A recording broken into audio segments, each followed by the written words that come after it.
अभी इसको खुरुस दिया गया है। अब इसको दूध में उबालेंगे, उसके बाद फिर प्रोसेस दिखाएंगे आप।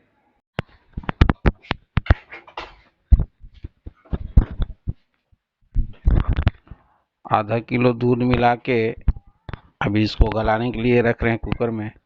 एक सीटी में ये गल जाता है और गलाने के बाद फिर हम दिखाते हैं आपको।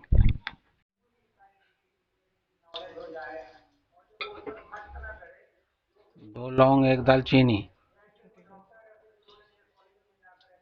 1 छोटी इलायची।